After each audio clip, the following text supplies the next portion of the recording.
ஒண்ணு மூதேவி நீயாவது படி, இல்லாட்டி பக்கத்துல இருக்க எம்பி கலெக்டர் பிஏவாவது படிக்க சொல்லியாவது கேளு. ஏன் எங்க உசுரை எடுக்கிற? தமிழனா பிறந்து எங்க அசிங்கப்படுத்துற. இடைத்தரகரே இல்லாம பண்ணிடுவோம்னு சொல்லுது. எங்க இருந்தா நீங்க இடைத்தரகரை இல்லாம பண்ணுவீங்க? முதல்ல இந்த நாட்டுக்கு தரகரே மோடி தாண்டா. விதை இல்லாத புறம் தின்னுட்டு விதை இல்லாம தெரியுறான், கரு உருவாகாம தெரியுறான், ஊசி மாத்திரையில பிள்ளை பத்துக்கு தெரியுறான். 90 நாள் கழிச்சு நான் விளைய வச்சு கொடுத்த பொருள் தரமானு பார்த்துட்டு கொடுக்குமா? இவரையாவது போகையில வரையில அடுத்த வருஷம் பார்த்து பிடிச்ச அந்த காசை வாங்கிடுவோம் 5000. அதானி அம்பானியை நாங்க போய் எங்கெல்லாம் வாங்க முடியும்? அதானிக்கு இடைத்தரகர், அம்பானிக்கு இடைத்தரகர், பன்னாட்டு நிறுவனங்களுக்கு இடைத்தரகர் யாரா? மோடி தாண்டா. மாநிலத்தின் இடைத்தரகர் யார்? மண்ணு முட்டி பழனிசாமி தானே இந்த மாநிலத்தின் இடைத்தரகர். பன்னெடுங்காலமாக என் பாட்டன் பூட்டன் ஓட்டன் அத்தனை பேரும் பயிரிட்ட நெல், இந்த நெல் 1800 வருடம் அல்ல 2000 ஆண்டுகளாக மனித குலத்திலே உலாவிக் கொண்டிருக்கும் நெல்லுகள். இந்த நெல் அனைத்து உயிர்களுக்குமான நெல். இதில் அனைத்து வகையான சத்துக்களும் இருக்கிறது.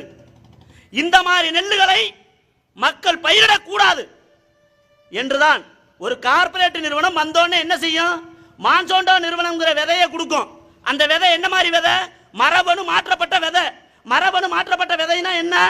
அது மண்ணுல போட்டா முளைக்கும், அதுக்கு மருந்து போட்டா தலையும், அதுக்கு குளுக்கோஸ் டானிக்கு அடிச்சா பூக்கும், இன்னும் டானிக்கு உரம் போட்டியனா பிஞ்சு நிற்கும், இன்னும் டானிக்கு உரம் போட்டியனா மருந்து அடிச்சியனா அது பழுக்கும். பழுத்தோன்னு நம்ம வாங்கி சாப்பிடுவோம். அப்படித்தான் இன்னைக்கு நடந்துகிட்டு இருக்கு. என்ன ஆகி போகும்? அது திருப்பி முளைக்காது. விதை இல்லாத புறம் தின்னுட்டு ஆத்தாள அப்பனும் இல்ல, இப்ப சித்தப்பனா அண்ணனும் தம்பியும் விதை இல்லாம தெரியுறான், கரு உருவாகாம தெரியுறான், ஊசி மாத்திரையில பிள்ளை பத்துக்கு தெரியுறான். இந்த நிறுவனம் இதைத்தான் சொல்லும். என்ன வரும்? என்னோட ஒப்பந்தம் போடும். ஒப்பந்தம் போட்டுட்டு நீ இந்த விதையை தான் பயன்படுத்தணும், இந்த நெல்லைத்தான் நீ போடணும், இந்த உருளைக்கிழங்க தான் போடணும். 3 ஆண்டுகளுக்கு முன்னாடி நீங்க செய்தித்தாள்களிலே படித்திருப்பீர்கள். பஞ்சாபிலே ஒரு நிறுவனம் நாங்கள் கொடுத்த உருளைக்கிழங்கை தான் பயிரிட வேண்டும், அப்பொழுதுதான் நாங்கள் உருளைக்கிழங்கை கொள்முதல் பண்ணுவோம் என்று சொன்னார்கள். அதே நிலைமைதான் வரும். நாங்கள் கொடுத்ததை நீ பண்ணினா தான் நான் உனக்கிட்ட இருந்து வாங்குவோம்பா. இந்த சட்டம் என்ன சொல்லுது? இதை நீங்க ஒன்ன புரிஞ்சுக்கிட்டாலே போதுமேங்க. என் அன்பார்ந்த பெரியவர்களே, தாய்மார்களே, அன்பிற்கு நீ விவேகானங்குடி பெருமக்களே, என்ன சொல்லுது இந்த சட்டம்? எனக்கிட்ட நான் கொள்முதல் பண்ணதை ஒப்பந்தம் போட்டு ஒரு நிர்ணய விலையில கொள்முதல் பண்ண என் நெல்லு இல்ல கடலை, பருத்தி இல்ல உளுந்து இல்ல தட்டப்பயிறு இல்ல காய்கறி இல்ல மொச்சை ஏதோ ஒண்ணு என்கிட்ட 30 ரூபா ரேட்டு பேசி நான் விவசாயம் பண்ணிட்டேன். விவசாயம் பண்ண உடனே அதை என்ன செய்யறான்? என்கிட்ட வந்து விலைய வச்ச உடனே இந்த நிறுவனங்கள் எடுக்குமா? அப்ப எடுக்கும் பொழுது 20 ரூபா தான் கொடுக்கும், மிச்சம் 10 ரூபாயே கொடுக்காது. அந்த 10 ரூபாய் எப்ப கொடுக்குமா தெரியுமா? 90 நாள் கழிச்சு என் பொருள் தரமா அப்படின்னு பார்த்துட்டு கொடுக்குமா. 90 நாள் கழிச்சு நான் விலைய வச்சு கொடுத்த பொருள் தரமானு பார்த்துட்டு கொடுக்குமா. ஐயோ, நாங்க இங்க கடலை விவசாயம் பண்றோம், நேரடி விவசாயி கிட்ட போடுறோம், வியாபாரி வர்றாரு, 35,000 ரூபாய்க்கு கடலை போட்டோம்னா 30,000, அன்னைக்கே 35,000 ரூபாய் வாங்கினா தான் போச்சு. 5,000 ரூபாய் அப்புறம் தர்றோம்னா அது சுவாகாதான், ஓம குண்டத்துல போட்ட மாதிரி. இவரையாவது போகையில வரையில அடுத்த வருஷம் பார்த்து பிடிச்ச அந்த காசை வாங்கிடுவோம் 5,000. அதானி அம்பானியை நாங்க போய் எங்கெல்லாம் வாங்க முடியும்? எங்க வாங்க முடியும் அந்த காசை? சரி, அப்படி பிரச்சனை வருதுன்னா, அந்த ஒப்பந்தத்தில் பிரச்சனை வருதுன்னா நாங்க வந்து மாவட்ட ஆட்சியர்கிட்ட தான் போய் மனு கொடுக்க முடியுமா? நேரடியா நீதிமன்றத்தில் வழக்கு தொடுக்க முடியாதான். இந்த பிரச்சனையில மாநில அரசும் மத்திய அரசும் பங்கு பெறாதான். எப்படி பாரு, எனக்கு விவசாயிக்கும் நான் போட்ட நிறுவனத்துக்கும் பிரச்சனை வந்தா மாநில அரசும் மத்திய அரசும் அதில் பங்கு பெறாது அப்படிங்குது. நான் வழக்கு தொடுக்க முடியாதுன்னு சொல்லுது இந்த சட்டம். இது ஒன்னே உங்களுக்கு பத்தாதா? இந்த சட்டம் எவ்வளவு பாதகமான சட்டம்னு? நாடும் நாட்டு மக்களுக்குமாக சட்டமும் அமைப்புமா அரசியல்வாதிமா? முதல் தீர்மானம் என்ன சொல்லுது தெரியுமா? இடைத்தரகரே இல்லாம பண்ணிடுவோம்னு சொல்லுது. எங்க இருந்தா நீங்க இடைத்தரகரை இல்லாம பண்ணுவீங்க? முதல்ல இந்த நாட்டுக்கு தரகரே மோடி தாண்டா. உன்னைய இல்லாம தன்னா தாண்டா இந்த நாடு உருப்படும். இந்த நாட்டுக்கு இடைத்தரகர் மோடி. அதானிக்கு இடைத்தரகர், அம்பானிக்கு இடைத்தரகர், பன்னாட்டு நிறுவனங்களுக்கு இடைத்தரகர் யாரா? மோடி தாண்டா. உன்னைய காலி பண்ணா தாண்டா இந்த நாட்டு விவசாயிகள் உருப்படியா வாழ முடியும். மாநிலத்தின் இடைத்தரகர் யார்? மண்ணு முட்டி பழனிசாமி தானே இந்த மாநிலத்தின் இடைத்தரகர். உங்களுக்கு தெரியுமா தெரியாதா? இந்த சட்டத்துல என்ன சொல்றாரு? இந்த சட்டம் விவசாயிகளுக்கு நல்லது தானே. ஒன்னு மூதேவி நீயாவது படி, இல்லாட்டி பக்கத்துல இருக்க எம்பி கலெக்டர் பிஏவாவது படிக்க சொல்லியாவது கேளு. ஏன் எங்க உசுரை எடுக்கிற? தமிழனா பிறந்து எங்களை அசிங்கப்படுத்துற. நல்லா இருக்குதுன்னு சொல்ற 10 நாளைக்கு முன்னாடி, அப்புறம் மத்திய அரசு சொல்லுது 5 நாங்க தளர்த்திக்கிறோம்னு. நல்லா இருக்கிற சட்டத்தில் 5 தளர்த்திக்குவானா? அப்ப இது நல்லா இல்ல தானே, பாதகமா தானே இருக்கு. சரி, இடைத்தரகர்கள் நீங்க போடுற காய்கறிகளை இந்தியா முழுவதும் எங்கேயும் போய் வித்துக்கலாம். ஆமா, 50 சென்ட் நான் தக்காளி போடுவேன், அதை ஏத்திக்கிட்டா ஹரியானா, பஞ்சாப், டில்லி, மகாராஷ்டிரா, உத்தரகாண்ட் இங்கெல்லாம் ஏத்தி போவேன். சரி ராசா, சரி, நான் பஞ்சாபுக்கு கூட கொண்டு போறேன், காஷ்மீருக்கு கூட அந்த தக்காளியை கொண்டு வரேன்.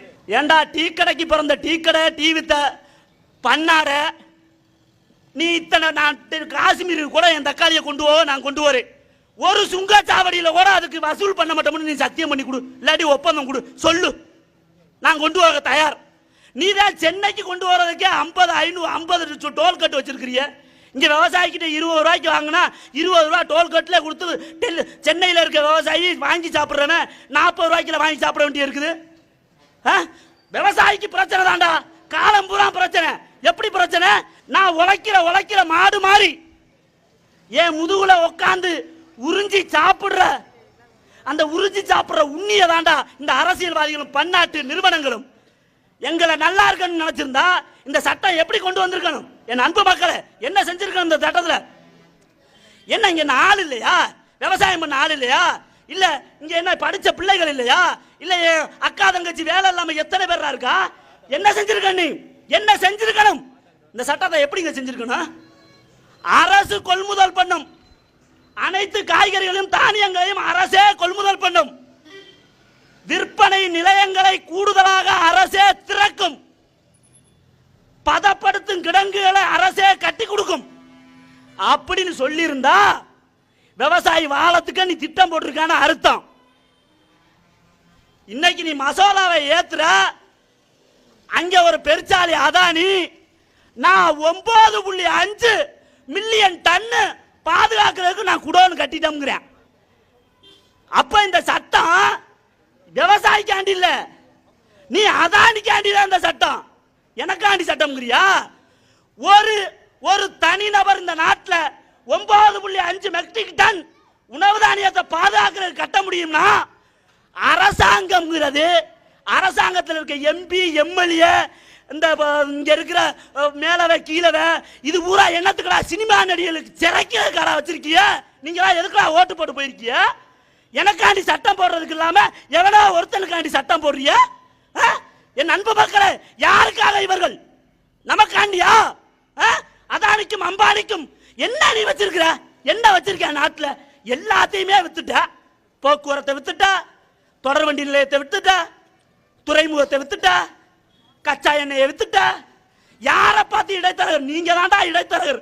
அம்புட்டை வித்துட்ட, எல்லாத்தையும் வித்துப்பிட்டு அம்புட்டை வித்துப்பிட்டு யாருக்காண்டி அரசாங்கம் செய்யற? அனைத்தையும் வித்துற, எல்லாமே வித்துற. இன்னும் கொஞ்ச காலத்துல நாடு போக்குவரத்து அம்புட்டையும் வித்துருவேன். நீ நல்லா தெரிஞ்சுக்க, உன் கோவண துணிக்கு கூட வரி போட்டு உன்னை பிடிங்கி உருவிடுவேன். மோடிங்கிறது இந்த நாட்டுக்கு கேடு, பாஜகங்கிறது மனித குலத்தின் எதிரி.